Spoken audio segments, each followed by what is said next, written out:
All right, we're gonna do some basic Gua Sha that you can do a couple times a week on your dog. So I like to go from the head to the rear. So you can use whatever tool you want to. This is the Wildling tool that I use the most often, or this jade stone as well.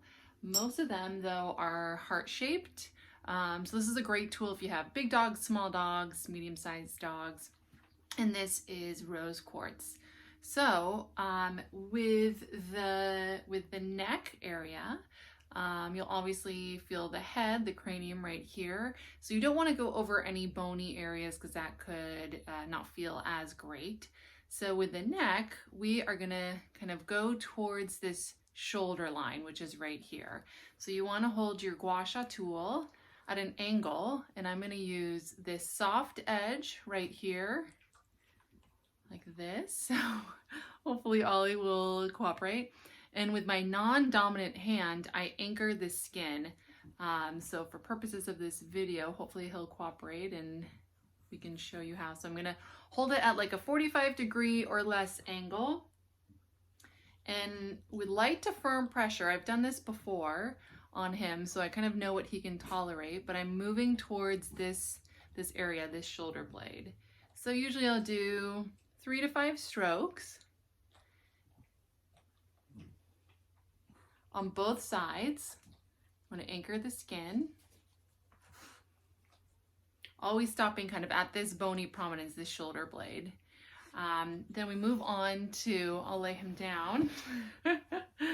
So you'll feel along their back, their spine. With Ollie, you can't really see it just because he's a darker dog and he's pretty furry, but it's along the midline of the back. You'll feel the vertebrae. So after doing the neck, I kind of anchor right here at this midpoint where I can feel these shoulder blades come up. So I anchor his skin. And again, I'm just gonna go along and then out in this direction. So I'm gonna go down along the spine and then move down towards his belly to finish the movement.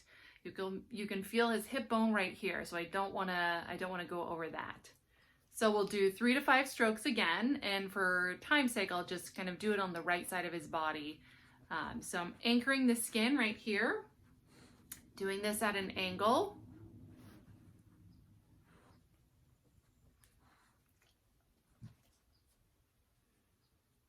And just moving with the fur line down towards his belly area.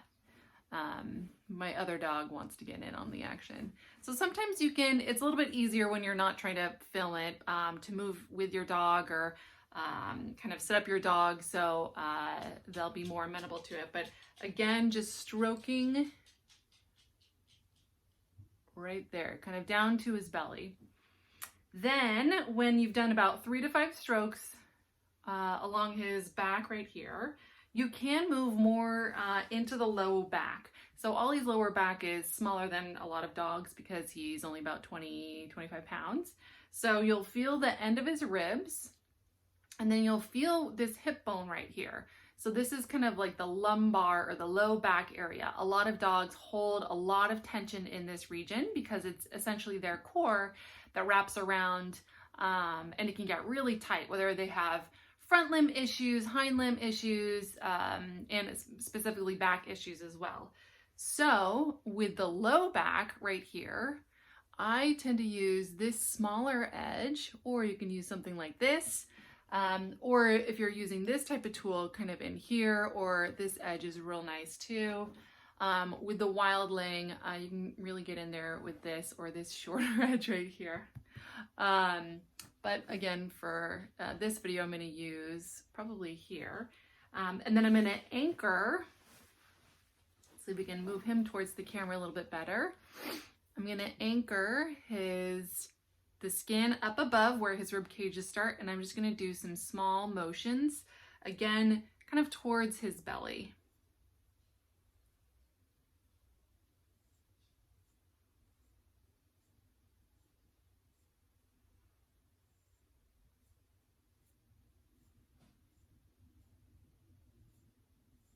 Do this about 3 to 5 times. And you can also just take this smooth rounded edge and really get in there in that low back area. This is great, like I said, for post TPLO, hind limb issues, front limb issues, that type of thing, and really getting the stiffness out. If you're just doing maintenance, here I will get the camera back. If you're just doing maintenance massage, and not working on a specific ailment, then what I like to do is move the move the Gua Sha tool up. So this is his little ankle, essentially. Move it up to his knee, which is right here, and then up to his hip, which is right here. So you can use kind of the heart-shaped area along this region. Just be wary of bones. So you can obviously palpate and feel the bones, his little ankle bones right here. You don't want to go over, that's not going to feel good. But I'm just going to move this again at an angle up towards his knee. That's going to really help the lymph and the circulation move. There's a lymph node right here, so I'm moving all of this energy up there. And you want to go at an angle as well. And then right here on his little meaty calf, it's really small in some dogs, so you want to be careful, but again, doing this at an angle on the smooth edge and moving it up. And sometimes if you want, you can place your hand right here over the knee, hold the skin taut right here, and just move up towards the knee. Same thing, you want to do 3 to 5 strokes right here. Same thing for this thigh area and his quads. Moving up. Here's his hip bone that I can feel right here. So moving up the leg. I'm going to put my hand on his knee and then move up this meaty part.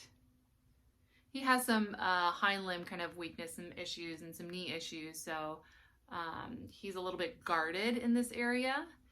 So watch that, kind of tensing and shaking sometimes, is you'll see that he kind of like flinches a little bit.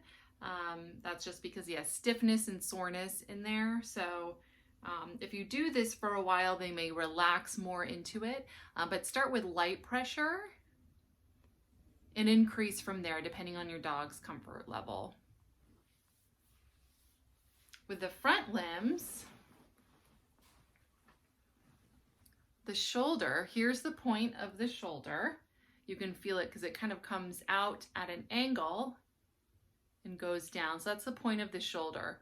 And you can feel the spine of the scapula in here. So we want to avoid the spine of the scapula because that might not feel good with a Gua Sha tool coming over. But again, if we're just doing maintenance, we want to go towards the elbow and then towards the top of the shoulder blade. So I'm going to take this end, or if you're using the wildling tool, I like that, and at an angle.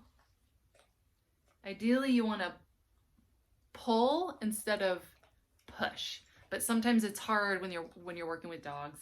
So you want to pull the tool at an angle. Right here is the ridge of their forearm, so you want to try and avoid that, but you can feel the meaty parts below there. And again, this is the elbow. You can either plant your non-dominant hand here and pull. And then with the shoulder, they hold a lot of tension in their forearms, especially their triceps right here, because they hold about 60%, just as normal dogs, of their weight in their front limbs. So if they're having hind limb issues, this is great. This will be really tight. So this is a great thing to do to kind of release that tension. So again, we're going to pull. This tool is a little too big for this area, so I can also reach for this one, or again, the heart-shaped one.